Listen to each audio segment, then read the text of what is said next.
it's just another bad day. Dark feelings are back, assaulting your heart with a panic attack. There ain't no shame in feeling depressed. You need to sit down and talk, son, get it off your chest. It's just another bad day.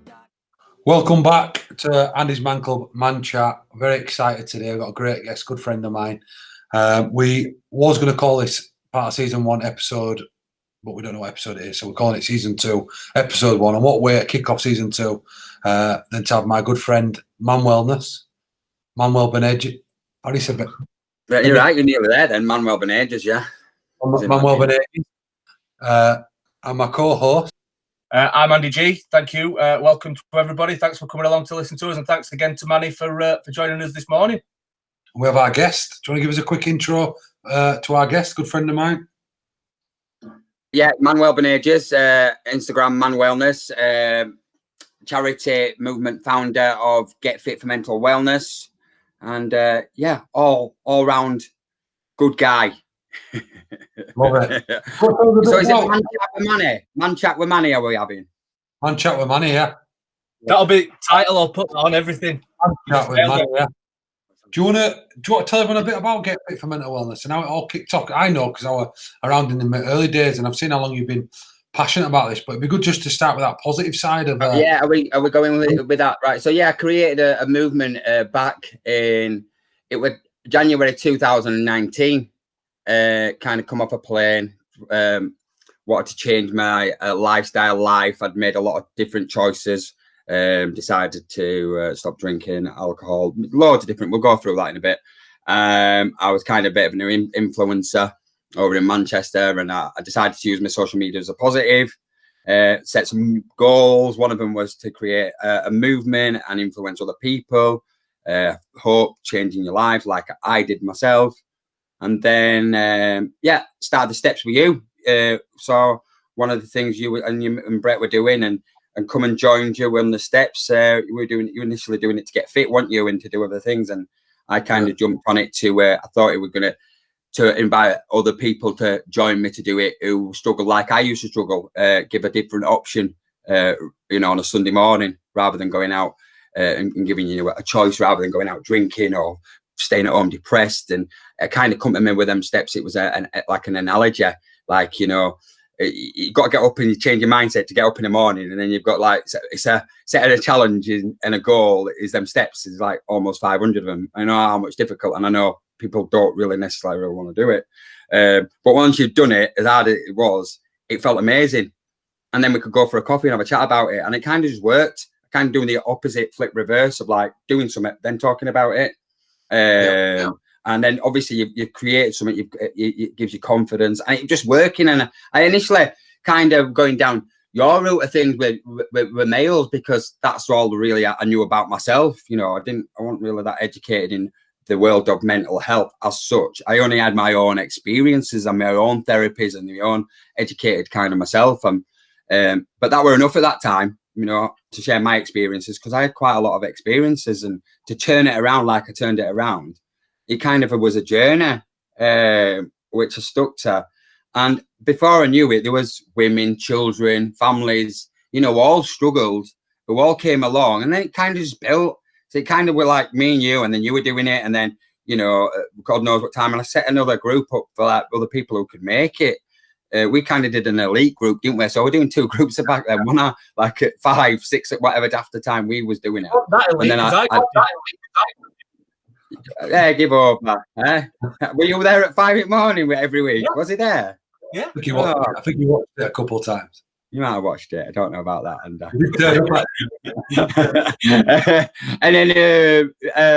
then I obviously invited a lot of people. Did another group at like 8 o'clock.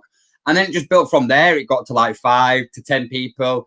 And weekly, I just keep putting it on social media. I was doing challenges all up and down the country, like ridiculous challenges to prove to just for myself and for others, you know, to like, if I can go like fighting MMA, doing an MMA bloody routine, or a professional boxers, or swimming at 6, running, doing all of these 3 a.m. runs at 3 miles at 3 a.m. kind of stuff, and stuff out of the ordinary, just to try encourage people maybe to get out of bed, and then that encouraged them to come to the steps. And then once they come to the steps, it gave them confidence to come all the time. And then it kind of built from there. And then kind of built every month, every week. It just got bigger, and I never missed it. I think it were all about consistency. I think that's a massive part of what I was doing with anything. People really probably didn't believe in what I was doing, because people probably, I'll talk about my little lifestyle after, but I knew in my heart of hearts that, you know, this was the way forward. I gave loads of bad addictions, habits, and created some new ones, positive ones, and goals, set some new goals. And I just stuck to it. And then before you knew it, I mean, last in January, we had 200 people come for first anniversary. And it was just crazy to see people from all walks of life, from children, from like babies with their families, to as far up to 80 years old, and people from all walks of life. You'd never see it, but there for the same goal was to improve. They just wanted to improve. People might have not suffered from mental health or a mental illness, but, you know, there to improve the fitness or to be part of a community. It all just went in, and everybody just, you know, you've been there. It just gives you that feeling, and that's the kind of vibe. And now what my idea was to get them all over the country, to get them, you know, people doing it at the same time. Just get active and doing something, get out, do something about it, make a different choice rather than staying in. Not, you know, it's about connecting, it's about challenging, it's about all of these things. And, you know, and then slowly started getting them the walks in Wales and Portsmouth, and we've got another couple of opening, but that's, and London. And that was the kind of that thing for, it's getting people active. Created a Wednesday group midweek, just a drop-in hub where people, it's not really informal, but like a walk and talk. So middle of week, you know, where people sometimes might not come to the steps, might be a bit difficult, might be a bit daunting. But instead of going to a pub and you feel like you're going to have that breakdown in week, and it's like, oh, I need to go somewhere. People just come to drop-in hub, free cup of tea, bit of soup, just have a chat. No, nothing too informal, just to come down and go for a nice little walk. It just clears everything out, and that kind of works. So we've been doing that for like 9 months, and that's been working really well. And then obviously, in my idea was to write. I wanted to. I will talk about it, but an antidepressant. I was on antidepressants for so many years, like 10 years, and I kind of relied on an antidepressant. But I just didn't see an ending off the antidepressants. I was always like, there was no light at the end of the tunnel. I was always going to be there. I'd rely on the antidepressant to make me feel better. I got diagnosed with a mental illness 3 years ago. Kind of like, all right, it's all right. I've got a mental illness then. I need to be on these. I need to do this. I actually, when I got diagnosed with a mental illness, I was really in a bad way, like a really, really bad way, suicidal. I've been very suicidal within like 20 years of my life, up and down. And actually, when I got diagnosed, you guys were just kind of hitting the peak of what you was doing. So I got diagnosed with this mental illness, and it was unstable emotional borderline disorder. Now, it kind of like fitted into place with everything. But they gave me, said, right, you've got this. You've got 20, we're going to give you 20 sessions of psychotherapy, but you're on a waiting list for 18 months, 2 years. And I was like, all right. And then just give me like some leaflets. And that was it. And the leaflets were one of your guys, ANDYSMANCLUB leaflet, and Samaritans and something else. If you feel suicidal, ring them. And I was like, that can't be it. Surely that's like, I'm really not feeling good here. I'm like, I'm feeling suicidal. I could like flip at any minute. I'm not sleeping. I've got anxiety. You know, I just really, really, really, you know, struggle to cope with what was going on inside. So that I always remembered that. And then I had to go to the doctors. They said, you know, if you struggle, go back to the doctors and get some antidepressant, you know, or maybe up your dose for your antidepressants. So that's what I had to do at that time. And it was like, you know, the light would then end of the tunnel with that therapy. But there were 2 years I had to wait. And we're like, that's a long time to wait to feel like this. And an antidepressant's not really making me feel great. Yeah, it took the edge off things. But I drank a lot and I took drugs, and I kind of took more drugs and more alcohol because it took the edge off that. You know, it's all right. I've got an antidepressant. I'm not going to feel as bad tomorrow. So it was like a bit of a vicious circle. Do you know what I mean? So that was kind of like, I always had that, like, there's got to be more to life. There's got to be something else in this work. There's got to be something than just antidepressant. There were like, and therapy and a waiting list, you know. And I know a lot of people who'd had counselling and stuff. And I just thought, well, you're not getting where like you're bringing stuff up, but you're not actually understanding why you feel like that, why you've got this disorder. Where did it all come from? I know mine came from childhood and growing up and the choices. But I never understood it. So I took therapy, private therapy, and like it changed my life. Like I got like an emotion from a 10 to a 1, and like changed my light bulb moments. Like they were like my therapist. I took drugs and drunk a lot on the lifestyle, and my excuse was like, well, everybody does it. And my therapist, very clear, like, no, not everybody, just the circle that you're in does it. Light bulb moment. I was quite controlling in relationships. I was quite aggressive and manipulative. I didn't understand it. I thought I was a good person. No, do you know what that was? And like I said this to me, I couldn't work it out because my relationships would fail. I'd be depressed all the time. And my partners would always say this, but I just didn't get it. The therapist got to the bottom of it. Yes, because you never had any control as a child. So you're trying to control as an adult so you don't get hurt. Made sense. Educated myself. You know, all these deaths that happened to me, all these people I lost in my lives. Again, right, I'd never dealt with. So if I've got all of them in my head, I've never even spoke about it, and they're all there, am I supposed to deal with a day-to-day situation? It's never going to happen. I might give it a little bit of thought, but I'll just resort back to the alcohol, back to the gambling, back to the drugs, because it was easy to go to that to cope with it. But there were never any end-up thing. So I created a program. Once the steps had kind of got up, developed, I got backed by Stephen and Experience with. He helped me create more of a charity and back me as a person and what I was doing. And he funded my idea. I wanted to create a program which had involved therapy, which had involved nutrition, which had involved education, workshops, mental health awareness. I've done like mental health first aid. I've done bereavement counselling, resilience, all of these things, which I never had a clue about. I never knew any of it. But when I started like knowing it, and I believe exercise is a great thing, but it's not the answer. It's not. It helps. It helps cope with things, which is great, and community. But if you do suffer from mental illness or an anxiety disorder, or you know something that's happened, traumatized as a child, if it's a death, if it's a broken relationship, if it's being abused, whatever it may be, that needs initially dealing with, doesn't it? And I think what people do, and I know what I did, we get a tablet. So it's quite funny this, because it happened the other day. Someone who came to my group, grandma just died, and she's going through hell at the moment. And she went to the doctors and then just went, all right, offered her antidepressants. She was like, no. And I was like, what was good about that?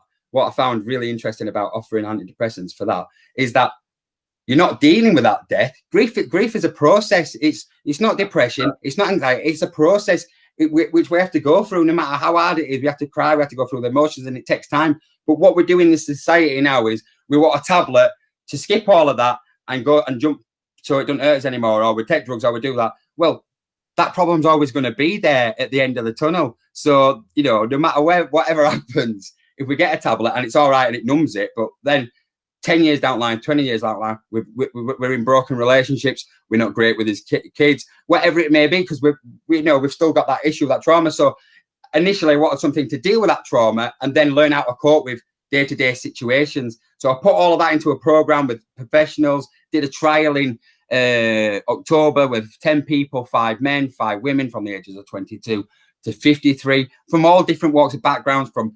I've got messages where people had tried committing suicide and they'd be resuscitated and then they'd put on a waiting list, a little bit like myself. I'd been to people whose parents had found someone with a noose over their neck. I'd found, you know, people who'd been abused as a child and never got over it. Got people with no confidence in being raped and not able to come out of the house. All these people, all different backgrounds, because it was a pilot. And to see if this worked, because the therapy was one-on-one, private therapy. You know, that was your, whatever therapy it was, it's all different kinds of therapy that you. And to deal with that, and then after that, you have group sessions. So initially, this 8-week program was an 8-week program because the idea was behind the antidepressants. If you have an antidepressant, it takes initially 8 weeks. 2 weeks, you go to the doctors to get the appointment. Then you've got to, if it's clinical depression, you've got to go back. You know, they'll ask you to go back because it takes 2 weeks or whatever it may be, the anxieties. And then, so that's that. And then 4 weeks for the antidepressant to actually kick in and work, if it does work. So initially 8 weeks. And I'm thinking, right, well, you could start initially working on yourself, doing all these, making these right choices. And already you're going to start feeling better within that 8 weeks. So get to the end of the 8 weeks, you're starting to give you the tools to look after your own mental health rather than a tablet. With that being therapy, counselling, resilience courses, you know, workshops, and bringing it all together, nutrition, the exercise, bringing all of that together every week for 8 weeks, kind of just, it's not going to fix you forever, but it's giving you the tools to work on that. And you've got that 8 weeks, like initial bang, there you go. Now that this is yours to work on, you know, and it worked. And it even got people, we worked with the Calderdale College and education, got people into jobs and courses. And that's the thing, because then people hadn't worked for years or been out of the house, but it gave them confidence. It gave them like, right, now I've got through that. I know what I want. I want to get out. I want to work. It's my choice, you know, and resilience, don't be a part of the problem. Understanding mental health. What is depression? What's anxiety? We all have anxiety. We all get depressed, but people don't really understand it. And that's why I didn't understand it. So basically I put the courses in, right, education, therapy, nutrition, what we put into his body, and all of that into an 8-week course. And now that is ready to roll after obviously we were supposed to roll out in March for their official first 10 people. But we're going to do that back, obviously, when we can start being around people. So that's what we're doing at the moment. That's my idea. And also that's what Get Fit initially does. Steps, getting active, getting people positive, hope, not just talking about it, but making right choices and doing something about it, you know. And I think that's we can all talk about it, but there's a time where people can only talk about it for so long, and that's what gets me. It's like, I did this. The thing is, I've got empathy because I did it myself. I was like, look at me, this is what's happened to me. I feel sorry for me. I've got a mental illness, don't you know? That's my excuse. I've had all these bad things happen, don't you know? That's why I'm like this. And I cried me a river for such a long time. I'm sure Luke's, you know, probably seen bits and bats of it, but I was not ready to go out in that open world to do what I was doing until I sorted myself out, which I did. Now I'm 18 months sober, teetotal, free from alcohol, free from drugs, free from steroids, free from antidepressants, free from everything. And I just want to say one thing, so this goes out about antidepressants. I'm not against antidepressants. It's just an alternative. I think antidepressants can be a great thing. I mean, someone called me the other day, he's having real trouble and anger issues and everything else. The doctor put him on citalopram. Yeah, brilliant. You know, that's great for now. But you know, when you're ready, when they're working and when you're ready, think about making that next step of getting help for what initially that problem was at the start of it, you know. And then, you know, I weaned myself off antidepressants. It didn't come lightly. I tried coming off antidepressants before and loads of bad stuff happened. Loads, you know, I lost the plot in different situations. I thought I was in control of it. I wasn't. I weaned myself off it. I got professional advice and I did it. And I not just the antidepressants. When I came off that, I put a substitute in. I did exercise. I meditated. I did all of these other things. So I just want to put that out there. Antidepressants, you know, are a good thing for certain things. And, you know, mine's just an alternative, you know, for people who want to do something for themselves. I think it's good. A lot of time at Andy's Man Club, you know, we'll say that we don't talk about medication, but this isn't Andy's Man Club, it's Andy's Man Club podcast, and just getting a different ulterior view on it, you know, a different view on it. And for people who might be listening, who some people don't want to go down that route, they might want to try the exercise.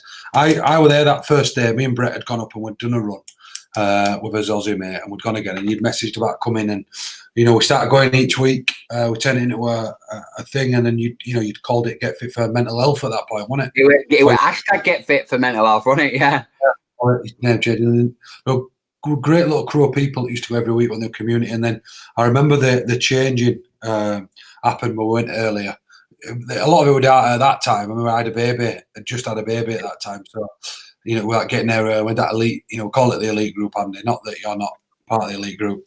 We just wanted to go early so we could get back. But, you know, the steps were amazing. And then going for that coffee after down at McDonald's in the early days, you know, class on it and all just bouncing ideas. Yeah. Just chatting about normal shit, because sometimes that's what you need, isn't it? And, you know, for me at that time, it was good because it were going and talking about normal shit, not necessarily maybe what's going on at Andy's Man Club or normal, like, chat that you have, you know, with lads and what are we doing this week? That type of stuff. And I found it great. And, you know, to see it now grow to what it has. And I think we had a chat, went out running the other day, didn't we? Yeah, about maybe they involved or do stuff. And I'd said, that much on. And one thing I remember saying to you, and you said it the other day, I don't think I meant to bring it up, but we got on tangents all over. We were tangenting all over. Yeah. is I said to you, for all people who were saying stuff at that time negatively, I said, you'll prove whether we see this through. You know, you'll show them all when you see this through. Just like Andy's Man Club, we're now 4 years on. And you've done that. And you said to me before about the ones who are truly in it stand the course of time. And I think that's where the credit's got to be for you, because you did continue to turn up every Sunday, no matter what people thought, or continue to think. People will always have opinions. But I think, you know, it's absolutely amazing to see it as, you know, me, you, Brett, going for a normal run. And then you go, actually, you know what? I like coming running here, but this could be something more. And it's been great to see that grow. And now with the courses and everything else you've got going on. But we've talked mental health, and we can go back a bit, past in a bit. I'm excited. We did a podcast live event, and we didn't get a chance to hear about it. And I think Andy will like you about this. You know, you got some mad shit. Forget fit. Forget action. You got some mad shit going on in your life, haven't you? You talk about law of attraction, and you know you've took yourself from being rock bottom, which a lot of people who maybe even follow us will know a lot of your backstory. You've been through some shit in your life, but from quitting your business, you know, giving all that up to literally having nothing. You at one point when we were chatting, you were doing a lot of this, living in someone else's house, in a spare room in your house, and now tell everyone like what you're doing in life for a job. Right. So when I started this journey, I kind of got watched by a local businessman in this town, and he held events and stuff. And I didn't really know him. I knew of him. I've met him actually 10 years ago, probably now in Zante, when I had a breakdown when I was just before I was 30, which is crazy. He was running an event, a DJ event, which I think is crazy. Now it's 10 years, and I met him a year ago, like now as well. So, which is mad. It's 10 years ago I met him in Zante, and a year ago he rang me and we met, which is crazy. He kind of rang me and said, "Oh, look, you're doing really well." I think I was 3 and 4 months into it, which when I was thinking back then, I'd done a lifetime's work or something, you know. But I was into it, and I was going up and down the country. I was living out of my car at that point. And he said, "Look, I think you're doing amazing. Keep at it, blah, blah, blah." He run events with like Stallone, Arnold Schwarzenegger, Al Pacino, Robert De Niro, Mel Gibson, you name it, you know. And it was like something spectacular. Anyway, it goes on. I reckon I could do something with Arnold Schwarzenegger one day with and Eddie Hall. I talked with Eddie Hall. I'm doing this, and you know that. Anyway, he just mentioned Arnold Schwarzenegger, and I visioned it in my head. I was like, Arnold Schwarzenegger, Eddie Hall. That's it. Yeah, I'm going to do that. And he only spoke to me then. Honestly, right, I think I might have said it to you. I said it to everybody. I said, "Oh yeah, I'm going to be doing something with Arnold Schwarzenegger end of the year. That's what I'm going to be doing. I'm going to be doing that." Everyone was like, "Right, yeah," and Eddie Hall. And I kept saying it. I started practicing the law of attraction, and I got right back into that. Gratitude, you know. I do my manifestation every night. I'd go in. I was living in my car in someone else's house, but I'd go to bed and I'd put my things on. I'd be getting up at crack of dawn, and I'd meditate like mad, and I'd put myself in a trance, which was weird because I'd never done it like that. But I was loving it. I was loving new things, what I was trying. So Arnie were a big one, and I put on my vision board Arnie, Stallone, and all of this, and the Arnold Classic. And anyway, so I did a sober challenge in Ibiza, which was crazy. I was 5 months into it, and I did a sober challenge, 5 days sober in Ibiza to test myself. That was probably one of the biggest challenges I ever did. Anyway, I remember getting off a plane, coming back, and I got a call off this guy who rang me 3 months before, who spoke about Arnie. He went, "Can we have a meeting? I just watched what you're doing." I think it was there, icing on cake, when he saw me put myself through torture in Ibiza. And he went, and someone else had just died, committed suicide in Halifax, and he was quite distraught about it. He went, "Look, I want to back you. I want you looking at charities, looking at the Anyway, when I went to meet him, I met him in Costa, and he had a big pile of papers, and it was a presentation to Arnold Schwarzenegger, right, and the Arnold Classic. And he went, I've got to present this." He goes, this I've been working on this for years. You know, we've got this thing here, and it might be coming off, and it does. The charity will be, you know, you'll be a big part of it. I want you to be a part of it, and this, and I want to help you get you a car. Did all of that, got me a car, and it goes, I'm doing it. I've got 3 events this year with Mel Gibson, Sylvester Stallone. I want to promote you and the charity, and I want you to come to the events. Stallone, and I'm like, oh my God, right then. And people just talk the talk sometimes, but he definitely didn't, and he just wanted to back me, investing in me, so I invested in others. And I just cracked on and got me a car and did everything. And before you know it, I was still doing all this law of attraction. We had I'll go. I was still doing the steps on a Sunday, and one morning, the big meeting was happening with Bob Lorrimore, which is Arnold Schwarzenegger's business partner. And he rang me on Saturday night. He went, Manny, I'm going to ask you a favour. Can you go pick Bob Lorrimore up from Aeroplane? Is Arnold Schwarzenegger's partner. We need to look after him for 4 days. You'll only have to look after him for a day. Pick him up, take him to Manchester, take him to Liverpool. He wants to see the sights. You know what the Americans are like. Well, all right, okay, give me his car. And then picked him up, had a side. Bob Lorrimore and him and his wife came. And soon as he got in car, this Bob Lorrimore went, hey, Manny, what's your story? And I kind of just told him. And he goes, hey, amazing. Anyway, so he's asking me all the questions. I took him to Old Trafford. Got a picture outside Old Trafford, parked illegally, just to try, doing all of these things. I've never done it before. I'm trying to act cool and professional. And then I took him to Liverpool, took him to the Beatles Museum, Penny Lane. Loved it, getting pictures. But all I did in this time was speak about the Arnold Sports Festival. Now, the Arnold Sports Festival is one of the biggest sporting festivals in the world. It's done in 5 different continents. In America, where there's over 250,000 people, which goes out to millions and millions. South America, South Africa, Europe, and Australia. Now, we was putting a presentation into happen in the UK with Eddie Hall and everything else. So I had to just look after him while we did that. So I did a good job. And then he must have rang Stephen. My boss said, I want Manny to stay with me for the full 4 days. I was like, okay. Took him to Birmingham, took him everywhere. So in all of this time, he's feeding me with the Arnold Schwarzenegger Sports Festival, asking me questions about our government, all of these, and then asked about the charity and everything else. And then before you know it, I'm hosting a meeting with Bob Lorrimore, Eddie Hall, and Stephen in between it. And I'm like, right, this is what Bob wants. This is what, and I just took control of it. And next thing you know, I'm at the NEC. And I'm basically hosting with the owners and directors of the NEC and Bob Lorrimore being like a queen from, I'm only supposed to be looking after him for a day. And it's turned into, I'm at the Hyatt Hotel, one of the best hotels with all, just crazy with all like the England football team and stuff down there.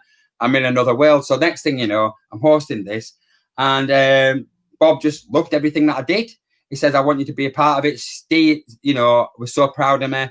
And next thing you know, I got offered a position of head of business development for the Arnold Sports Festival, which is like third command. We announced it's going to be the biggest sports festival in the UK. My job is to kind of put it all together, working the scenes, working with the athletes, working on the floor plan for 60,000 people over the week, 3 days. And it's just crazy. So that's what I do. I'm head of business development for the Arnold Sports Festival. And then later on that year, did an event with Sylvester Stallone, did an interview with him.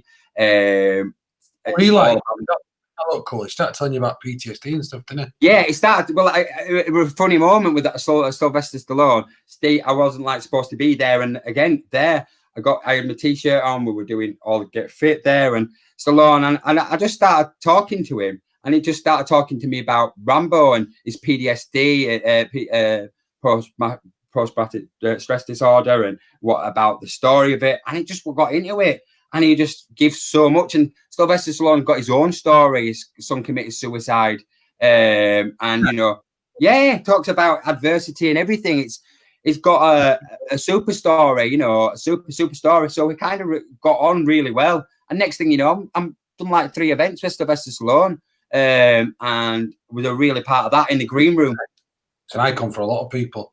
Yeah, I was in the green room when Eddie Hall met him for the first time, and it was crazy. And I'm like in the front of it, looking after Paul Gascoigne and everything else. It was madness. And then I took a really good role on there. Steve went, look, it took like Steve's problems with the owner is, and he said, look, I want you to do this job. I want you to be a part of this now. You're doing really good. Look after everybody, be the face of it. I sort the problems out before there's a problem kind of thing. I'm there, we speak about the charity, we speak about the event, make sure everyone's all right. And it's the experience with it's quality, pristine. It's like an event.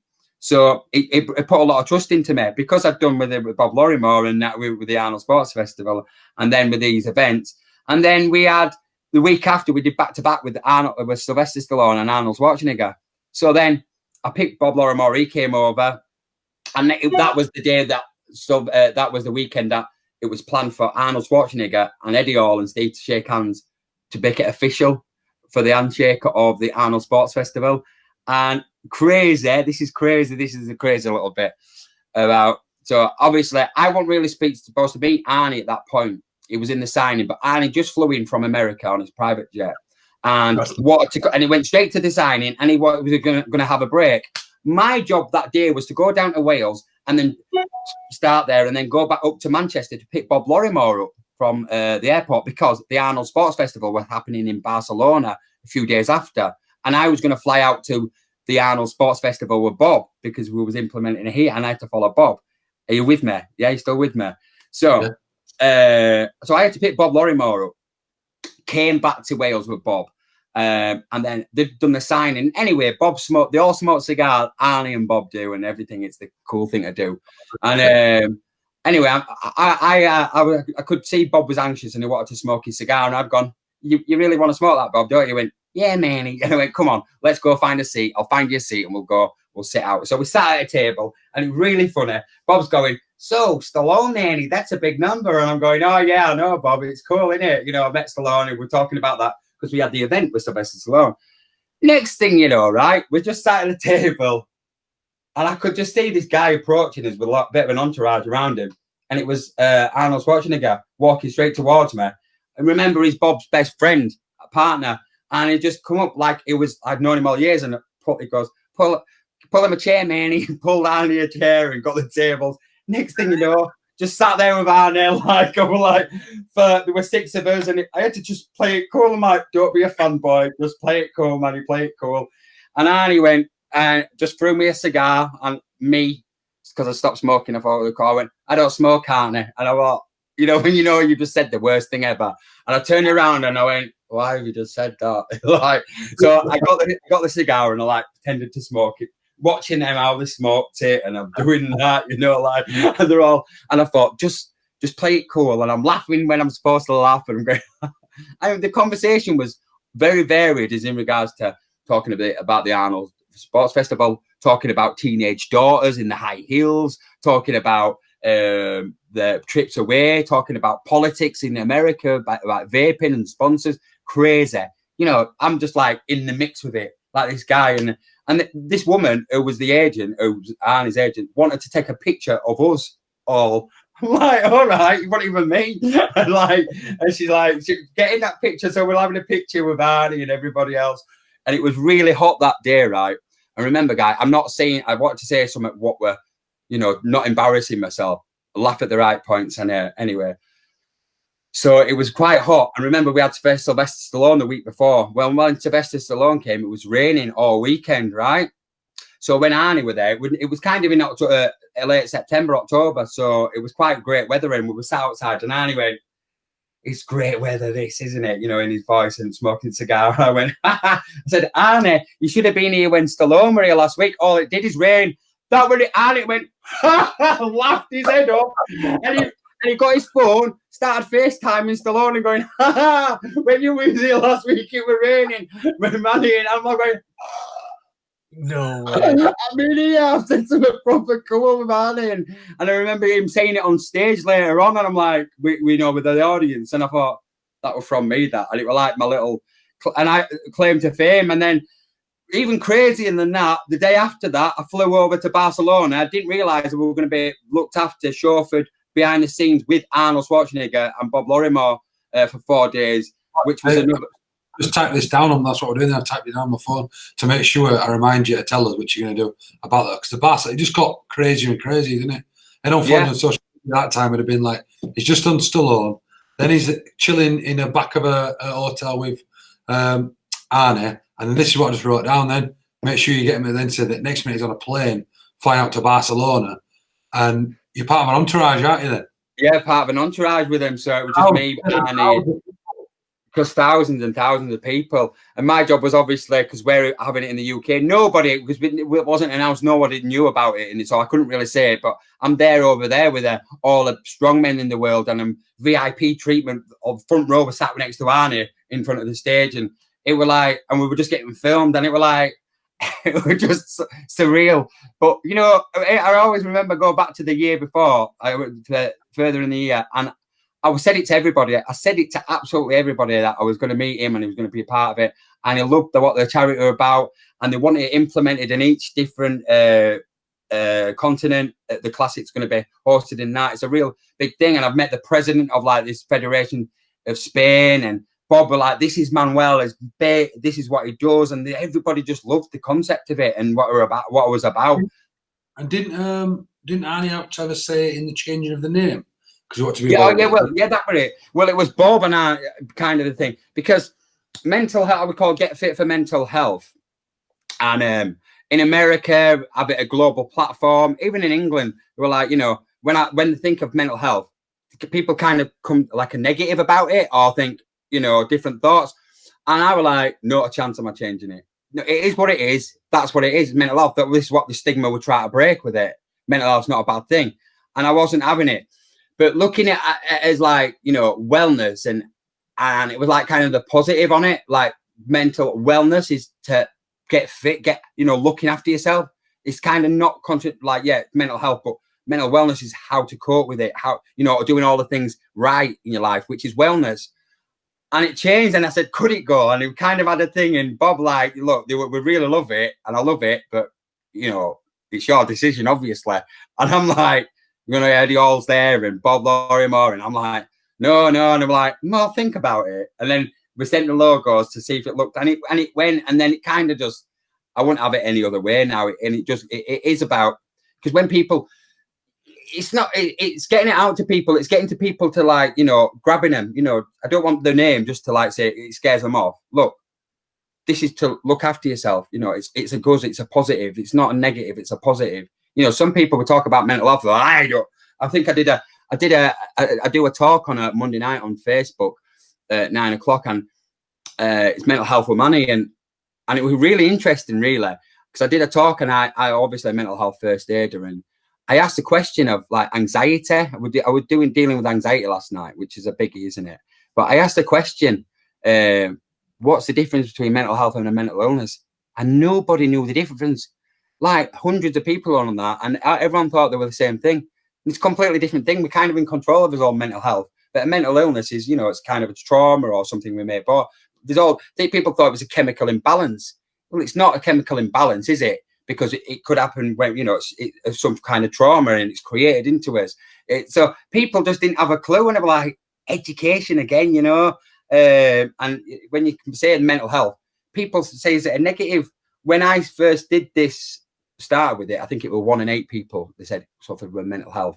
And then when I did initially my course, it was 1 in 4 people. And then when I just finished it, it was 1 in 2 people. And they said, when they get all the numbers back, when it's there, it'll be everybody, you know, in some form of everyone has mental health. You know, it can be a negative or it can be a positive. It's the point is to look after it, isn't it? And that's the point is you could scream blue in the face to people and they still won't like get it. Like it's not a bad thing, you know, it's not a negative thing. But I think that's where the wellness just came into it, and it's like it makes sense because it's like mental wellness, look after yourself, choices we make and stuff. So that's why we changed. A little pun on the name as well, because obviously it's Manwellness and Wellness. Oh yeah, so that was when I changed my Instagram name, yeah, and crazy really, because there were kind of a few things I could have done with it, like Manuel Being and Manwellness. So there were kind of a few little spins on it, and being called Manuel, obviously I struggled with that at first, but it's not so bad now. But Manwellness, and it just went wellness, and that was the first thing that came, and I was like, yeah, genius moment. I think I used to be called Manuel 0706, so it's definitely goes with what I do. I think for anyone who's watching this who doesn't know your backstory, you know, in a summary from, as you said before, drug abuse, steroid abuse, you know, there's domestic violence, there's been, you know, businesses that have been, you've had your sepsis in your back, you're really at rock bottom. But what I think is really nice and what Andy's Man Club podcast is about hope. And he's a guy who's come from full circle, really, from having a real tough childhood, you know, a real tough adulthood, you know, with lots of different, you know, even when we were chatting the other day, when we were on this crazy run, we were chatting about a lot of stuff, even in the last couple of years that's happened alongside while you've been doing it, and, you know, old skeletons in closets, and you're doing your best to improve yourself. And I think the biggest lesson out of today already for me and for anyone listening is that no matter what you've been through, no matter how hard life has hit you, you can always change it around, and where you are now don't have to always be where you're going to be. And I think that's what's massive. And I know, Andy, we always like to, I want to go back into some of Manny's backstory, but I've liked keeping it positive, because I know last time me and Manny did a podcast, we didn't get to hear about all this cool shit that he's been on. And even the lives you're doing last week with some guests, I'd like to go into that, but we always run in the middle. We always have a bit of an intro that we have. We always run an Andy's Man Club straight in middle. So, Andy, over to you. Nice one. So I think you're familiar with Andy's Man Club. I've been a few times. Yeah. Brilliant. So we'll start off with how's your week been, as we always do within the clubs as well. So my week has been, it started off pretty good, and then I had a little bit of a lull towards the weekend, which it's been a little bit of a repeated sort of habit, I suppose, in some ways, that the weekends are the times if I'm going to get low, especially under lockdown and all these sort of things. It's normally coming at the weekends for me at the moment. But I allowed too many external things to sort of take over my mindset, I suppose. But I've then turned those negatives into positives. You know, just before we started, Manny, we were talking about the Andy's Man Club bike challenge that we're the cycle that we're doing. And that's been something that I've now been out on the bike twice in 2 days. You know, obviously we're talking to yourself and the sort of exercise and the positive benefits of exercise, and I'm feeling really good off doing those. My legs are in bits and my backside's hurting from being on saddle, but other than that, I'm feeling pretty good. So yeah, an up and down week. But like I said, I've challenged it at the end and made sure that I've put a positive on it. So come to you, Luke. How's your week been? Good. With the 300k challenge, which I had to self-quarantine at one point. I didn't realise until the very last day that you could have done some of that indoors on treadmill, which is a bit of an embarrassing story about that, which I'll tell you in a minute. So the other day I had about 50 odd K left in 24 hours or 40 hours, and I thought, who would be, I can't think of my words, who would be out there enough to come out with me in the morning? And I messaged Manny, to which he replied straight away, I'm there. So we met at 5:45. And actually, I forgot about this. Just we ended up meeting, and you know, the timings just all sort of happened. So we were messing about in his cars, trying to get stuff going. Started off a little bit later than we should have. So we ended up where we ended up at the time we should have ended up, if that makes sense. So we start running up thing, and then there's a young lass swimming in canal, and we're like, "What are people doing swimming in canal at 4:45 in the morning?" And you know, and I said to Manny, we're laughing about it as if people are messing about in canal at this time, because it literally was all like if it was just someone messing about. And then we got a bit closer, we could see actually it was someone in distress, because we were quite far away from it. Next minute we were sprinting on, we could see it was a young girl, and you know, and she was in there because she had a lot going on in her life, and didn't want to be here anymore. And you couldn't have probably got, you know, two better people up there at that time, you know. We brought her to roadside, we rang an ambulance, and we got some help that she needed, and then we cracked on, and we probably actually forgot about it, in essence, because we went and ran 24, 25k and chatted about everything, and so that, you know, that was really nice to, because a lot of people just ran past that, and I think that's what you get, you know, and this is what people don't understand, you know, with like what me and Manny have done, and yourself now and then, everyone else involved with likes of AMC, Get Fit, and all them type of organisations, is you want to help other people. And that was really, you know, there were an upsetting side to it of what me and Manny did speak about, is the fact that we both got daughters, you know, and it makes you think, you know, they're not far off being that age at some point, you know, and hopefully that, you know, you can bring them up in a way that, and give them the tools they need to better overcome some of these challenges. So hopefully that goes all right. As a whole, my own personal week, you know, finish that challenge. We're starting the bike challenge, but I think I'm always goal orientated. In my life, I've been since being a professional rugby player. It's always been next goal, next goal. Lockdown has meant that, you know, I've just got rid of the coffee shop, but I don't really have out to set. You know, I'm working on stuff myself, but like project-wise, I'm doing stuff, but it's not as intense as it usually is for me. I'm someone who thrives under pressure when I've got shit to be done, and I'm busy, and my first time in my life. So where I'll come to my positive is I'm really enjoying adventuring with my kids at the minute. I've got my camper van, and literally every day people have been following me on social. Literally the same question every day I'm getting: where's that? Where's that? Where's that? How do I find that place? I want to go there. Like, I'm just finding little bits of cool spots to hang out, pull the van up, get a coffee. If there's some safe water, I've got to emphasize that. Someone's pulled me saying I'm promoting dangerous swimming. I'm not. If it's a nice tiny little pond, it's safe. I'm getting there. I'm letting kids paddle. I'm not promoting dangerous open water swimming, and it's just refreshing. And yeah, overall that's been a big thing for me, and I think it's probably for my mental well-being and other people's. Eventually, I see something in there that I'll probably end up doing, getting outdoors and just living out there. Yeah. What about Manny? Yeah, well, I'll go from like mine's been, for me, it's been an up and down one. To be fair, I'll be really honest. So last week was coming up to it was my mum's 10-year anniversary since she died. But it was a little bit more than that. Obviously, that kind of, it was crazy, really, because I don't do landscaping anymore, but I've been doing it while we've been in lockdown. I've been doing a little few jobs, and I was fencing on Wednesday, and when my mum died, I was fencing back then 10 years ago, exactly the same kind of fencing and everything. So I had a day I knew it would come in, thoughtful, and I had to really go in it myself, because I'm this guy who's got to be positive for everybody and, you know, everything else. But then I also had to be like, what am I doing? I've got to be really honest. I debated with about doing a post, but I did, because I felt a little bit sad. I felt thoughtful, and I thought it'd be really weird if I didn't feel thoughtful that day. It'd be really weird if I didn't be upset or think about what's happened in 10 years.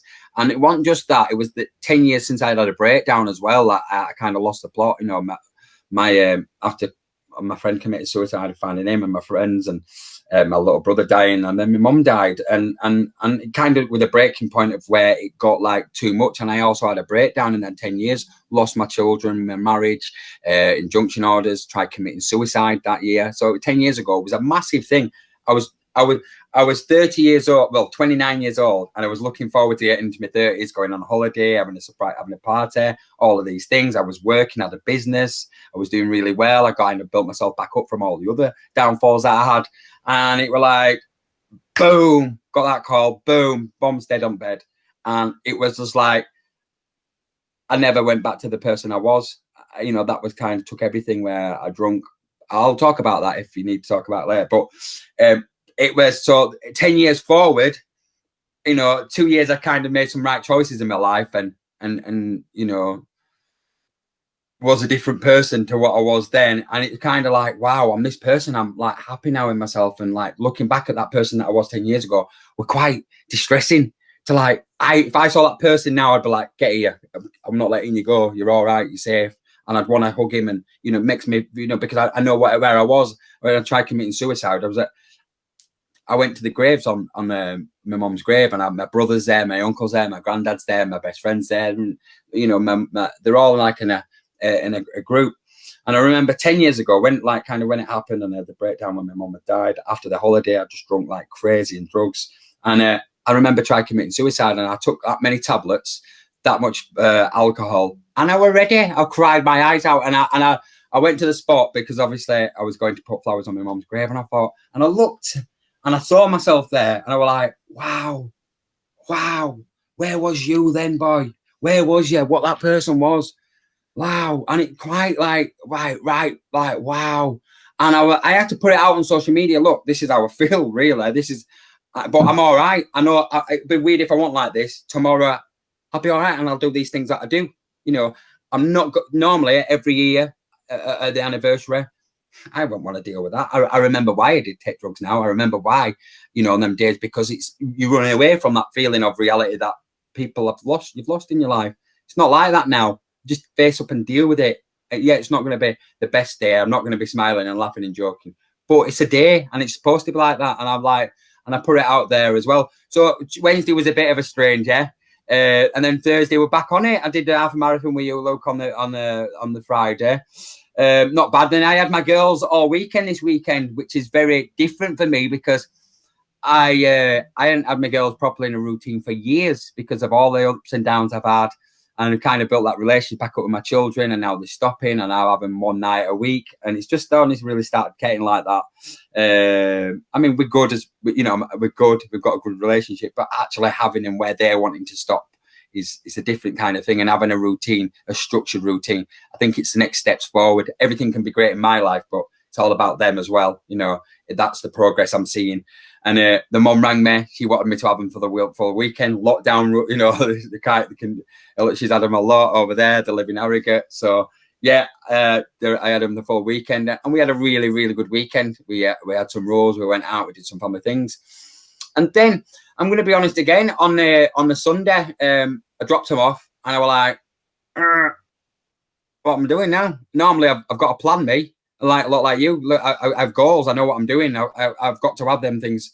On Monday, I knew I was going on a big walk. That was my day off. But Sunday afternoon, I dropped them off. I've just gone from having them all weekend. I felt like, and I remember a time when I used to do that, and I'd drop them off, and then I'd go straight to the pub because I didn't like being on my own. And then I kind of had a little bit of a moment, about an hour, 2 hours, like, okay, what am I doing? And then I decided, and then I didn't really want to come home. And I came home, and then I came home and reminded myself, I'm in my own house. I can watch TV. I've got a cupboard full of good food what I get delivered.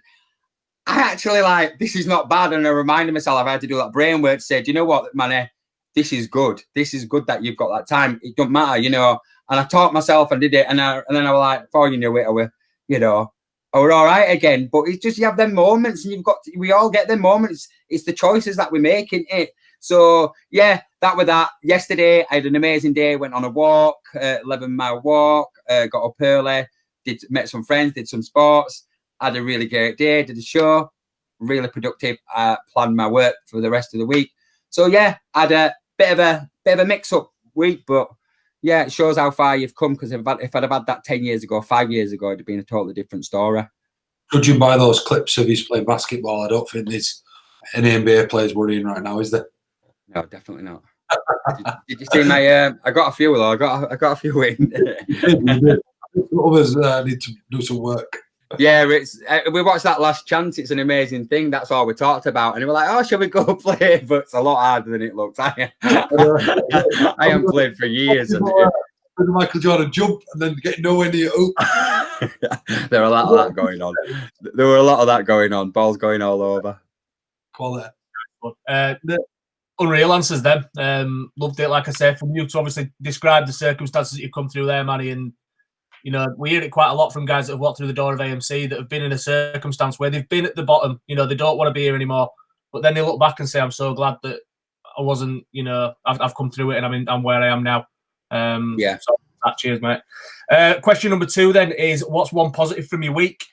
One positive from my week, obviously, I mentioned that over the course of the weekend, I got into a bit of a lull. And obviously, I've taken steps myself to put that right and getting out and being a bit more physical and active.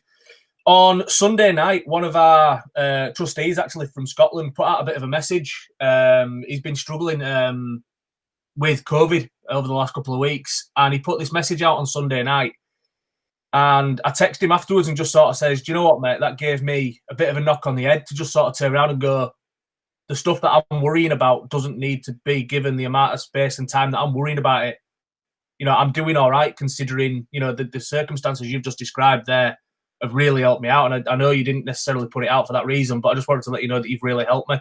So that was the positive from my week. And, I'm sure he won't mind me mentioning Alex. I had a little bit of a chat with him about it after the AMC session last night as well. So that was a massive positive for me. Obviously, it's a positive that Alex is in a circumstance now where he's feeling a little better and he's battling through and things like that. But like I said, for him to just, it sort of follows on from what we said, and it's okay to talk, and from him talking and describing his circumstance, put something in perspective for me. So that was a positive for me. So Luke, what about yourself? Adventure every day. Apart from one, we needed that day off. We've literally just picked somewhere else on map and just gone, not too far away, but, whether it be St. Anne's or at Blackpool one evening when we knew it would be dead, and it was, or we've been up to Ilkley or up in the woods. We just pick somewhere different, and we bring camper van. We fill fridge up with picnicky style food. And there were one of the days went over to Bolton Abbey and we found a little bit of grass, pulled van doors open so baby could run riot, put blanket down, and we all just sat, and it was just like, the simple things are the big things, and that for me just emphasised a lot. I'm furloughed, we've worked till at least October, and I'm not arsed now. At first it was like, need to get back, but just going to get that quality time with the kids before they've got to go back. And yeah, I've got some good stuff in pipeline that I'm looking to do to focus more on that self-care and stuff, which hopefully will come to fruition soon. Nice one. Cheers, bud. Manuel? Mine came yesterday, really, after like the week I'd had and after everything I had.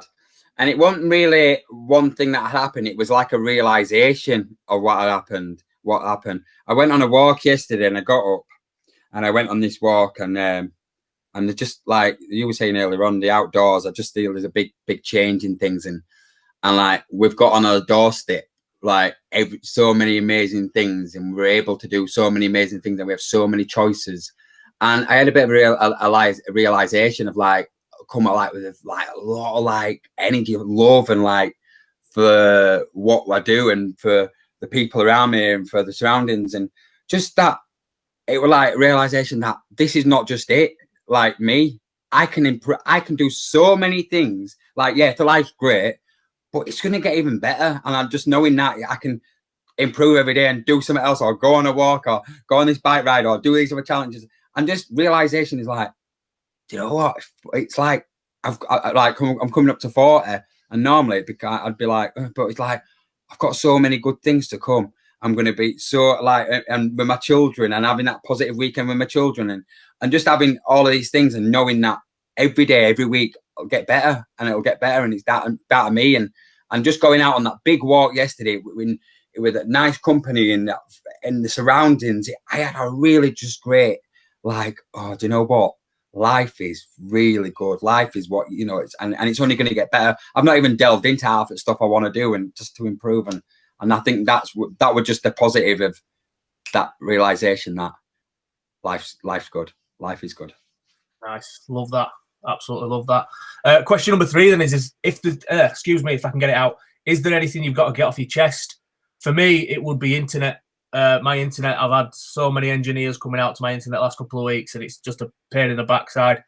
Only a minor frustration, I suppose, but it's one of those things, like I say, when you try to work from home and you've got my lad's at home trying to do his schoolwork on internet, and my missus is working from home, and it's just a frustration at the moment, but, minor, I think, on the grand scheme of things. What about yourself, Luke? What you want to get off your chest? Just a weird one at the minute. Sometimes I struggle out even. I think I'm still working out in my own head.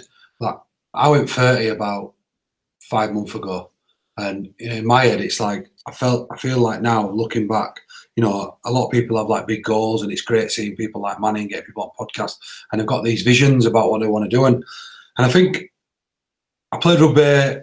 I've done this stuff, and for me, at a minute, I'm just at a bit of a crossroads. I don't know if it's just because everything's stopped. Like, I can't go to prisons at the minute because they're on national lockdown.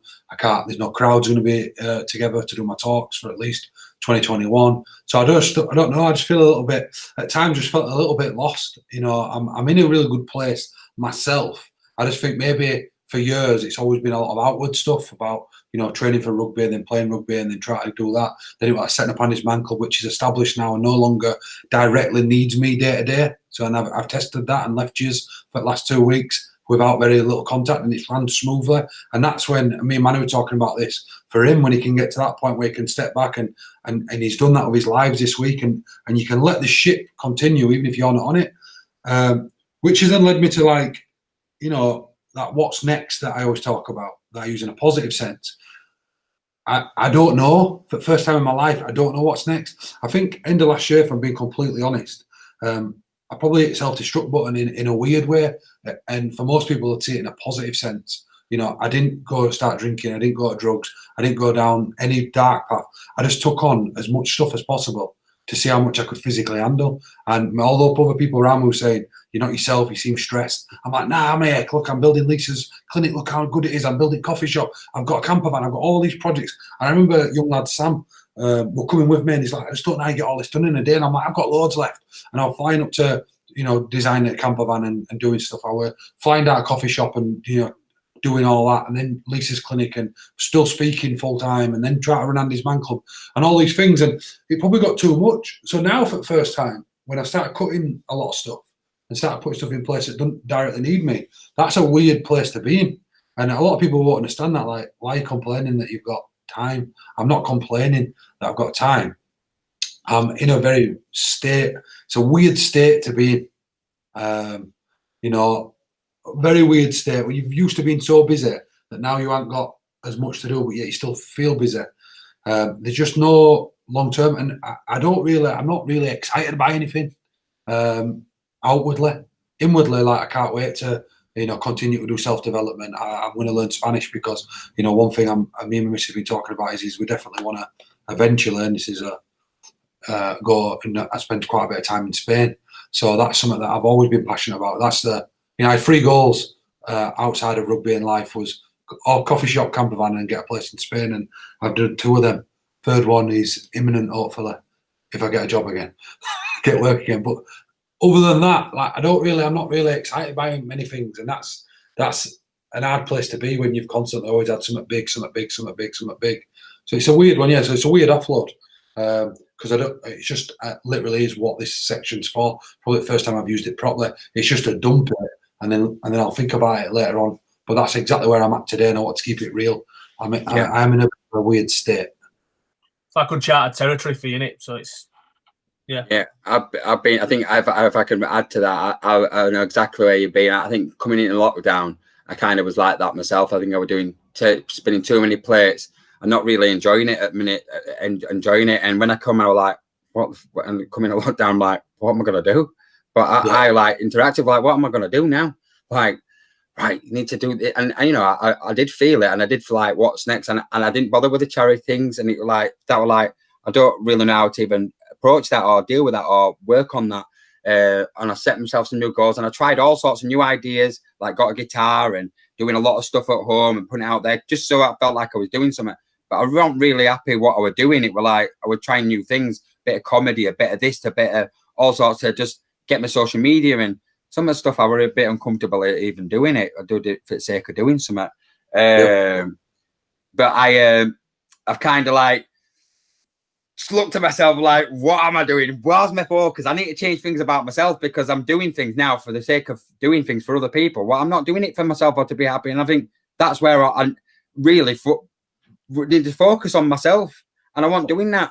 And then the other things were coming. The other things came. And then when I did that, I bloody reminded myself, like, I'm very fortunate for what happened with the events and with the Sports Festival. And I've still managed to just use my initiative by working on that still behind the scenes. So when we come out of this, we've got some stuff there. So at the first I wasn't doing it, but it kind of gave me some time to myself, looking at myself, stay in bed a few days to myself, you know, have them moments. And then when I come out of it, it's like, right, I think it was again having hope, like where you're furloughed at the minute there. Look, I know, right, we're going to be on office soon. Taking on some projects just to keep me active, busy, you know, money issues I had. But luckily I fell back into I can do a few landscaping projects and go back into that, which that's a positive as well, knowing I've got that. If all else failed, I could do that. But knowing there's a light at the end of the tunnel to focus a goal too. Because if you don't exactly know that, well, what, like, that's where I was like, I just thought, and then now, right, okay, I've got to go, I've got a target to hit that. I've got a target for the classic. I can do this. I'm ready for the events. Tried, you know, revamping the charity. Had a big campaign over that. That only came to me in a day or two. Before that, you were like, fucking hell, what am I going to do? And then when I had something to hold on to and go with and have a vision, then I could run with it. But before that, I was like, this lockdown just had me all different emotions, pulled me all different ways. Didn't really, you know, and I think it's been a positive. They called it, and I've read this the other day, and it was so good. It's called the COVID coaster. And you know, one minute you're up and you're buzzing, like, and then next week's like, oh, this is weird, because it is that. When's this roller coaster going to end? Because you said it there, like, and we did it with we had like live videos. There's lads going live, and it was great to put that in place and see that and all these other stuff, which is great. But when you can't, you know, when you know you follow to at least October, right? You know, no one's, you know, people are already booking for 2021, but 2021's a long time away. So, you know, there's other stuff working on, but not at the scale that things used to be, where it's busy. So maybe it'll be good, but no, that is good input. That, and I think what's good is about AMC is, and it's that old corny saying, you know, you are not alone. So to see everyone else is having these things, it makes you feel like, oh, it's not just me I'm not getting it wrong. We're all in it a bit. Yeah, I am a big believer in what's going to happen happens. Just making the right choices, and we're supposed to have like these moments of like what. I think if everyone can just like, right, I know what I'm doing, and but there we don't have them moments. If we don't have them down days, sometimes I don't even not get out of bed. I might do 5 days and on it, social media, crazy stuff, and I'm like, I can't do this anymore. I need a day off. And it might not feel like I'll be in bed watching absolute crap on telly, no motivational stuff, none of these eating healthy, none of these good things. But what that day does not do, you know, it's good for me because it makes me not want to stay in that bed a second day. Like, right, I'm ready now. I've had enough of that for a day. You know, it's doing nothing sometimes is doing good for yourself, innit? 100%. Right. Question 4. Well, was that your question 3, Manny? Yeah. I'm kind of with that. Yeah. Right, nice one. Question number 4 then is, what's one positive coping mechanism outside of AMC you can do between now and next week, and why? I suppose mine's sort of attached to AMC in a way. It's the cycle challenge, getting out, getting active, getting physical. You know, obviously I feel as though I'm doing something that's benefiting others in obviously the challenge that we're doing, and there's you know, it's 84k a week, and there's a very specific reason why it's 84k a week, and things like that. So it's you know, I'm using that as a massive positive for myself. It's having a great effect. Obviously, it's releasing the endorphins, doing all that sort of thing. And, you know, so that's going to be my positive thing that I'm going to use for the next, well, hopefully more than a week. Depends on how my legs feel after tomorrow, I suppose. Luke, what about you? Probably similar, but with just a little add on the fact that, so my old man is one of the most toughest, resilient men I've ever met. Great, you know, great role model. I feel blessed to have him. And when the other day on the challenge that we had, my watch knackered and I had like 12k that had just gone. And he was like getting into me saying, "But I raise a quitter. Did I raise it? You're going to call it a deal with 12k?" I said, "I'm not calling it a deal. I'm just saying." My watch is like, what he does is, my dad, he always talks my age down and his age up. You're in your bloody 20s. You're 20. I'm 60. He's about 54. Right? I'm doing it, so every night I'd go up and do the challenge. And he's been adamant that he's going to get a bike, so he ordered a bike yesterday. The only bike left nearly country, this bike was. Right? Literally, unless you have to spend 2-3 grand, this bike that he got, well, one only, like this guy said, it's the only one I can get you, unless you want to spend 2-3 grand. So my dad's got it, and he's joined up to a challenge. So I'm going to make sure I do this challenge with him, but also my brother, who's not very active, is also getting involved with challenge. So what I'm loving is on Thursday night, we're going down to the canal, which has become a favourite spot of mine. I know you love it down there, Manny. Right. I think I love it because it's flat and you can just get some kilometers in, and it's beautiful. So we're going to go down there and do a socially distant bike ride. So we're going to do 2 meters, but we're all going to go in his own car. We're going to get down there. We're going to do 2 meters apart, and we're going to ride, and we're going to knock some kilometers off. And it's very rare you'll ever see or know that the 3 of us will do something together. So not because we don't like each other, it just doesn't happen like that. You know, I spend a lot of time with Dad. My brother's got his own stuff going on, which means he likes to stay in a lot. But for him to come out as well, so I'm buzzing that what I'm going to do for my mindset and mental health is I'm going to get out and do the bike challenge, but with 2 people that wouldn't normally do it with me. So that's the exciting bit for me. Yeah, yeah. And I will blow them away as well, actually. Obviously. Manny? Yeah, I'm waiting for a bike, so I'm hoping I can jump on this challenge and I can still get my miles in this week. I've been meaning to get it. It's a road bike. I haven't rode a road bike since I was a kid, and I wasn't that good then. I think I fell off and broke all my teeth. So and honestly, so I'm going to try and get onto that. But yeah, I think I've been, because I mean, I've been doing a lot of runs and I've had challenges. I wanted to like run half a marathon by end of lockdown because I had injuries. I started in lockdown with just 1 kilometer and I wanted to build all the way up to half a marathon. I've done that. I've achieved that now. But my knees and my joints are not what they was. So I think that getting a bike, and that's going to help me. So I'm looking forward to that. But I use, I've been doing, I do a lot of, when I started this journey, I play a lot of motivational stuff, and I meditate and sleep in as well. I've just got these herbal saffron. I got asked from a doctor, and it's a natural ingredients tablet. And sleep's not my biggest. I run on like 2 hours sleep, and I don't know how I do it, to be fair. And I'm like, you know, I have broken sleep. I wake up at 1, 2, and I'll be up for hours, and I'm up at 4:30 then.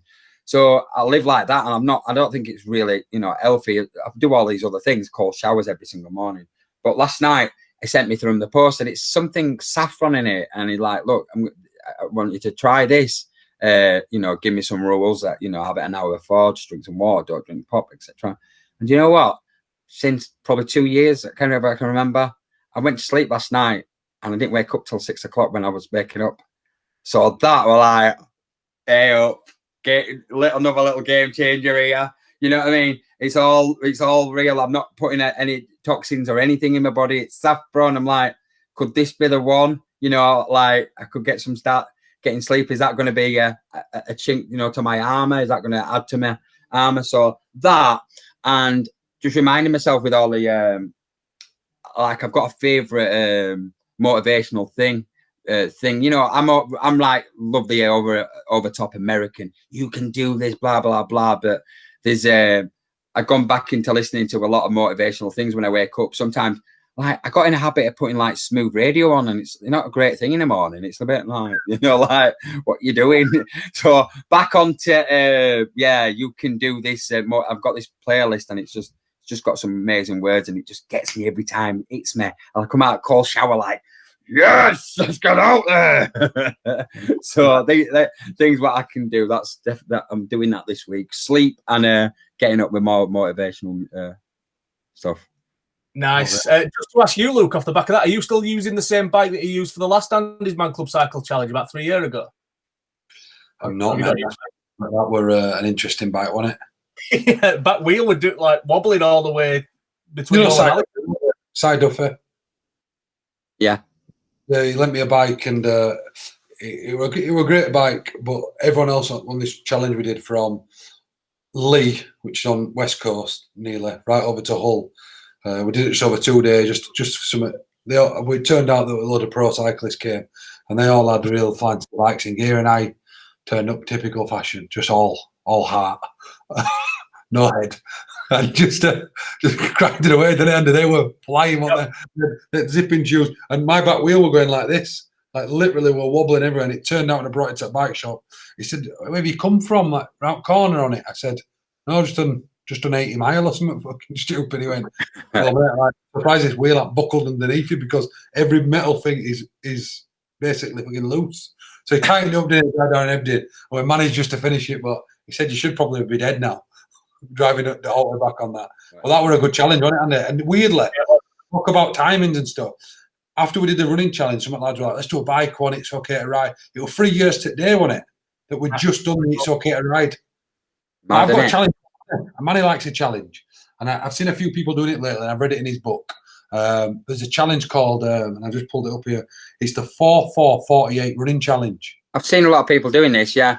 Yeah, it's the David Goggins one. So basically you do 4 miles every 4 hours for 48 hours. I think we'd smash that though. You up for it? I don't even see that as a really difficult challenge. Well, if you're up for it, let's do it. I'm thinking the good thing is, what we could do is, where would be not cheap, but if we went on Canal and did it, is run back, get head down in van for 3 hours, especially late night ones. I bet you'd sleep again. Yeah, I reckon. Well, I only live by Canal as well, so you could go straight to sleep. I could sleep outside in van and then bang. Yeah, I see that as honestly, I've seen people do that, and I've kind of, you know, congratulated for people doing it, but I don't know. It's something about that one. I just think, yeah, I'd piss that. That'd be tougher than you think. Do you reckon? Because it's going to take you, 4 miles, 6-7K. You're talking half hour at a good pace. So 48 hours. So it's 4 miles at every 4 hours. Let's just say it takes you 5 minutes as an example. So then you've got 15 minutes to get home. So then you're sleeping for 3 hours. In the late night one. I did that mountain. I did a challenge in January, right? And it was 75 kilometers in 24 hours, right? And it was to do a mountain 6 times in that 24 hours. And I only had a gap between it. And that were like horrendous. I just thought, like, you're not stopping. So the problem with this one is if it was whatever 4 miles is every 4 hours, so say it's 32-mile run, right? If it works out at that, you could probably do a 32-mile run easy. But to do 4 miles, try go to sleep. 4 miles, try go to sleep. 4 miles. Do you know what I'm saying? I'd be interested in it. I'd be interested in it, but I just think, it's the late night ones that really mess you up. Apparently during the day, it's cool. It's the 11 p.m., 3 a.m., 7 a.m. When you're out at that time, apparently that's when it starts to like mess with your mind. We're crazy on the night one. We did the night one with the mountain one. I went out at 12 a.m. for like 5 hours, and going through there and coming back, and then having 2 hours sleep, and then going back and doing another 15 miles. It's just like it were crazy. But I just think it's interesting. I thought I like to mix it up, stuff like that. It excites me, like, oh, it's nighttime. I don't know. It might be a different story when I'm doing it. Do you know what I mean? But I'm in for it. Yeah, of course I am. Yeah. Thanks for dating. So tomorrow, let's do it. Yeah, let's do it. Let's do it. Definitely.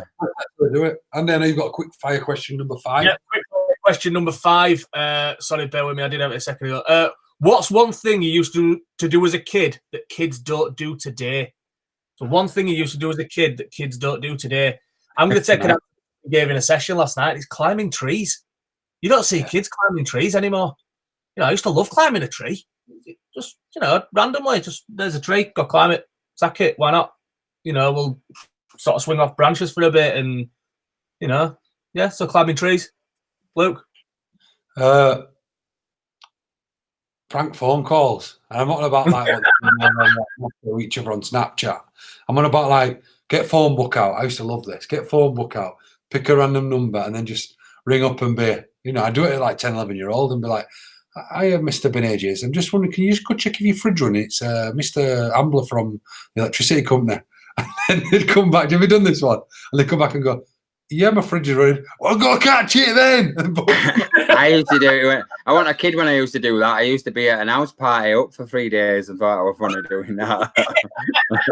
I wasn't a kid. On house party, I used to love it. I just remembered that. Sorry, yeah. If kids are watching, maybe don't start doing prank phone calls, but I love you still do stuff like that now, though. We can't be seeing it. You jumping out at us and stuff. Yeah, I love that type of stuff. But remember Kiss Chase? So does the kids do that anymore? It used to be playground and chase it. It's like Kiss Chase and catch a mate. You got to kiss them, girl and a boy and stuff. It'd be weird now doing stuff like that, wouldn't it? I remember being at school and that's all everyone used to do, like be playground and stuff. I think that stuff like that. I can't really remember stuff as being a child. I had a bit of a probably different childhood to you guys. I were like, I were. I used to collect fossils and be a member of the RSPB and Royal Society for Protection of Birds when everyone else used to do like, I don't know, like kids stuff like play football and other stuff. I was very into myself. And kids don't. That's cool. Kids don't do that nowadays. Yeah, I used to have a little blue box with loads of different fossils and collect them. I used to know every bird and used to watch, in my binoculars and stuff. And I used to be that kid which didn't have any friends and stuff. So yeah, my friend used to have lurchers and ferrets and one of them kind of guys. Yeah, mad. Cool, man. So yeah, that's the end of his AMC little section. Again, I think it's really good that we throw those in that. People get a little bit of a sign that no matter who we have on these podcasts, it's, it's all about, we opening up and just start talking and, whoever we have on here, it's just a real guy that's having a chat with us. So, yeah, I love those parts. So, just... Go on, sorry, Andy. Oh, it's all right, mate. Go on. No, I think we'll say, won't we, about... the way we're going to start finishing this podcast, we're going to mix it up. And I think a good question that I'd like for you, Manny, is your top 3 things to keep on top of your mental health. Top 3 things. Key three things to keep on top of your mental health. I think environment's key, massively. When I say environment, I don't mean just where I live and where I go. I mean social media, what I watch, media, not watching media, etc. I don't entertain it.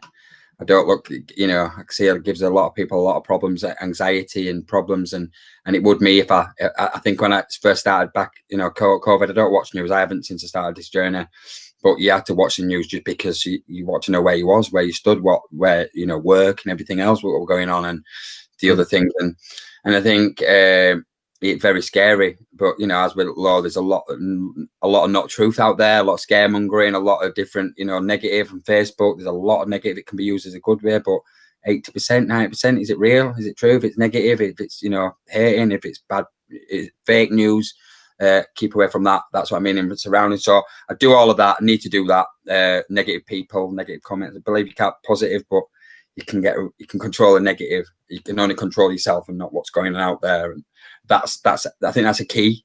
If I'm really being honest, being honest. I think that's a massive one.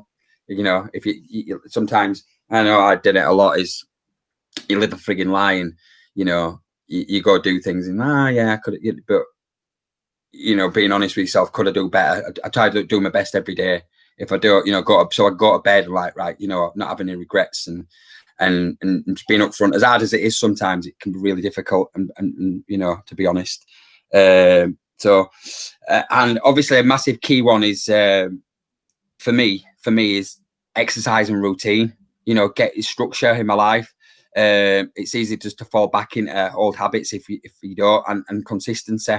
So it's a little bit mixed, but you know, my morning routine defines my day. So if I get up I make sure I get up at like 4:30 when I'm in my real routine. I get a like cold shower. I have that one coffee. I have that cold shower. I put something positive on just to start me off. I set my goals, what I'm going to do, like what I'm going to do in that day, and I'll either get out and have a run or a good walk.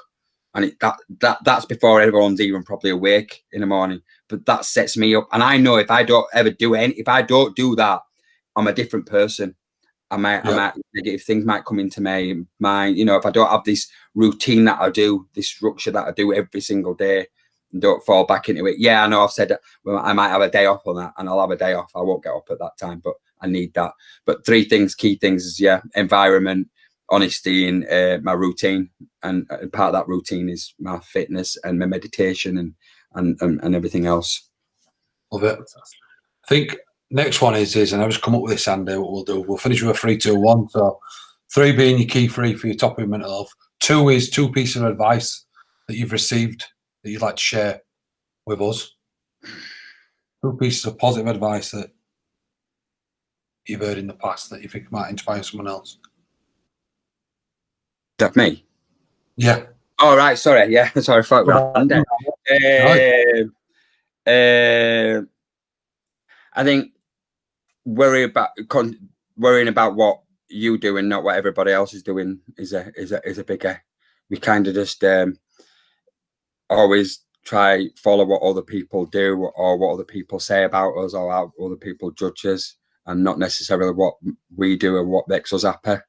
I think you know, that's a great bit of advice that I got.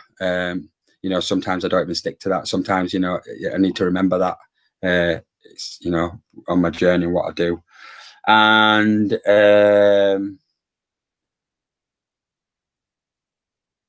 I think, again, honesty, just be honest with yourself. I got told that a while ago, one of the hardest things. And I tell you which is a good one. And I know it's a big cliche, but it's been coming into the topic a long time, and a lot of people say it, and you hear it, and you're like, oh bollocks to that when something bad's going on. But time is a healer if used the right way. You know, things take time, and I think it's the oldest one, but it's very powerful and meaning. Time does take things. If things did happen overnight, if you was a quick fix, you hadn't gone through them right motions, you don't respect it. Time, it has to be time. You know, things do take time. Things don't happen overnight, and we'll get there. Things work out, but it takes time. I think and it's an old one, and I know a lot of people, you know, say it to me, and I remember when people used to say it to me, but like, you know, how was that going to like help me? But knowing, focusing on, you know what, it is going to get better. It will get better. There is a light. It is going to take time, and I respect that. I respect it. I respect time. I respect it does get better, and it will get better. But things do take time initially.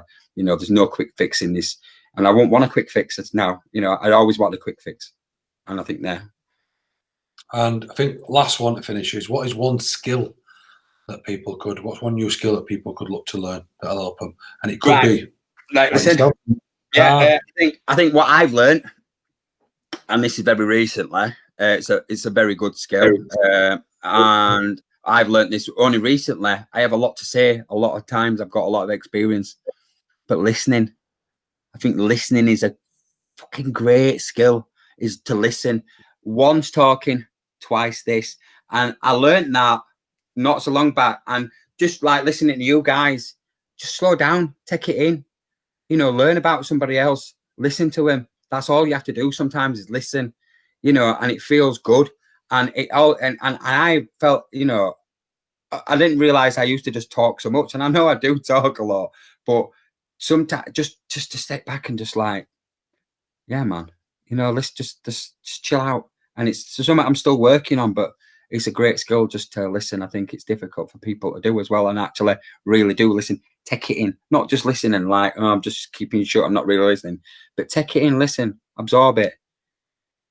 A huge part of what Andy's all about there. I think obviously as much as we say it's okay to talk, you can only talk so much without anybody else listening. I think that's a massive part of what it is that we do, the fact that people do sit there and they do listen intently and they do take on board what's said to them. So I love that. And Andy, because this is series 2 and with season 2, and we've just added in this nice little feature, give us your one skill that people could learn. One skill that people could learn. Or should well, be. just to go on the flip side of that as well, though, I mean, going back and talking about some of the things that I've talked about, and obviously where I came from AMC, it took me a while to learn how to talk and how to actually articulate the things that I wanted to say. And, you know, I think a massive part of that was that I knew other people were listening and that they'd sort of understand the process I was going through in trying to talk and things like that. But talking, you know, it's revolutionized everything within my life as talking. So yeah, that I know it sounds cliche, but it's the truth, and it's honestly something that's changed every facet of my life. Quality, mate. Mine would be patience. I think if one thing people could work on more now than ever in life is patience. I talk about it a little bit, about this microwave society where everyone wants everything yesterday. But I think if people, myself included, could really develop and cultivate the true art of patience, I think it'd help a lot of us to understand that. And Manny said it earlier, and it's a great analogy. You know, people think by, you know, a certain therapy or a certain medicine that they want to get from point 1 to 10, and they want to bypass it because they don't got that patience. And this isn't even about mental health. You know, diet pills. You know, all these type of stuff that we want to go there. And a lot of the time, actually, it might get rid of point 1, but it might actually take you to -5, and you still got to go through all those processes. You might not be in the same place you were in, but, you know, long-term effects. I think, yeah, patience, you know, in this technological world we live in, it's easy to get absorbed by it all and have all this instant gratification, but actually patience is the one. I agree. I totally agree. I try to put that into my children now, because it's a society is like want it now, and it's true. Yeah, very good. I think I've really enjoyed this. I think Manny said there, when he joked and said he can talk and talk, we're probably going to have to put this into a 4-part episode. But no, on a serious note, maybe in class. And I think this is where I wanted our last one to go, because, you know, people, when you do what we all do, it's the negative side of things, isn't it? People here, you know, the past, you know, you got to tell people the past. But I think what's inspirational now about you, Manny, is everything that you're doing, everything that you've got planned. And it's not just big announcement coming and there's no substance. You're actually doing it. Where a lot of people I follow on social media at times in the past, you know, there's a lot of fakeness on there about, like, you know, look at my new trainers they're wearing and all the bullshit, you know, look at the fancy stuff I do. Where actually what you're doing is amazing, both with your charity and forget that just the charity stuff, because that's what, like me, you'll always be known now for Get Fit for Mental Wellness. Yeah, it's bigger than that now, yeah. But what you're doing beyond that is unbelievable, mate. And I think anyone who's watching now is feeling down on the luck. You know, look no further than Manuel and seeing what he's doing and how he's now transformed his life to hanging around with A-list celebrities. Can just the thing is, it is that, innit? I mean, people like I'll go just to touch on that, and I'm really appreciative of everything. But I mean, I haven't had the best of things, but I wouldn't change it because it does make you the person I am. And I think it is a message of hope. No matter what, I've been to the deepest, darkest rock bottoms how many times in my life, and I never thought for 1 minute that I'd ever could climb out of it. And just to even see it, never mind achieve it. And once you get to the other side, it's like there's no better feeling to make the right choices and to know, you know, just to learn what you've been through and use all of that negative and all of that sad energy into a positive. That drives me into like, right, I don't ever look back and go, like, oh, feel sorry for me. Like, God, this is where I've come from. That's where it's like not 20 years or 30 years of loss. It's like, now I'm ready. This is 30 years to live, 40 years to live. I'm ready now. You know, I wouldn't have probably appreciated it. I wasn't ready, and it was difficult, and I wouldn't want to wish it on anybody. But sometimes it's life, and life can be difficult and throw us curveballs. But also, it's making maybe the right choices and decisions, and you know, going down the right path and learning from the mistakes that we initially make. It's not a bad thing if we fuck up or if things happen. Don't mean it's the end of the road. It means it's just not meant to be just yet, or we weren't ready just yet. I really do see things as that light, you know, but there's a point in his life that we do need to, you know, when things are going bad for all the time, there's, you know, it's a simple thing. It's like do the same thing and the result is always going to be the same. You make a change, you know, it's going to be a different result at the end of it. And I just think, you know, if you want to be happy, you can be. If you want to make changes, if you want a different ending, you can. Yeah, it's not all rosy. It's not all, you know, fluffy clouds. You know, it's a difficult journey, and it's not supposed to be easy. But you respect it, respect life, respect what we're here for, respect what we can do. And yeah, I'm living proof that you can do. Oh, you can be there. You know, it's not about people. People don't trust that. You know, I don't speak to a lot of my family in regards to what the changes, but it's believing in yourself. If you believe in yourself, you can do anything. People, it don't matter. And if people believe in you on the way, and that's great. It adds to it. But initially, you need to look after you before your children, before your partners, before your relationship. You do all of that, makes you a better, you know, makes you a better human to do all of these things. You respect yourself. You know, you respect other things around you, don't you? I want to also say what you're doing with this podcast. I was thinking about it today, and I just think it's about bloody time. I just think, oh, we hadn't done this before, but again, I think this lockdown, what this lockdown has done to a lot of us is like, you know what? It's made us like, why aren't we? And it worked, and it's like I'm doing things, and I just think it's just an amazing thing. It should be done. It should have been done, and yeah, it's a really good hats off to you, definitely. And if there's anybody who should be doing this, it should be you guys. Yeah, we're going to keep trying, aren't we, to keep pushing it and keep growing it, and then obviously, you know, we'll get you back in to hear all your endeavours that you've been doing once we get back in the studio. We've got a room next door where I am. It's actually like a nice little studio room in it, Andy, with memorabilia wall, the AMC wall. So we'll get you back. It'd be good to talk topics, won't it? Yeah, maybe when we've done the classic and we've had people there, and maybe even get you guys down to the Arnold Sports Festival. You know, definitely. It might be a good thing. It's been unbelievable having you on, mate. We always close off, don't we, Andy, with a little "It's okay to talk." It's okay. It's okay to talk. Day, dark feelings are back, assaulting your heart with a panic attack. There ain't no shame in feeling depressed. You need to sit down and talk, son, get it off your chest. It's just another bad day, dark feelings are back, assaulting your heart with a panic attack. There ain't no shame in feeling depressed. You need to sit down and talk, son, get it off your chest.